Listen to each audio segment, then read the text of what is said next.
Hi everyone.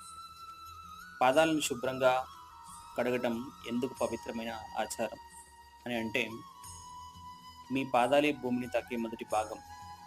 ప్రతి అడుగు కొన్ని జ్ఞాపకాలు తీసుకొస్తుంది, మరికొన్ని అనవసరమైన నెగిటివ్ శక్తుల్ని కూడా. అందుకే ఆలయాలలో ప్రవేశించే ముందు లేదా ఇంట్లో పూజలు చేసే ముందు, గృహప్రవేశం, శుభకార్యాల సమయాల్లో పాదాలను శుభ్రంగా కడగమని మన పెద్దలు చెబుతూ ఉంటారు. పాదశుద్ధి అంటే కేవలం శౌచం మాత్రమే కాదు, పవిత్రతకు, ఆత్మ ప్రక్షాళనకు అది తొలి అడుగు. పురాణాల్లో శ్రీకృష్ణుడు సుధామ పాదాలను శుభ్రంగా చేయటం అనేది చూస్తూ ఉంటాం. అది మానవతా శ్రేష్టతకు ఒక ఉదాహరణ.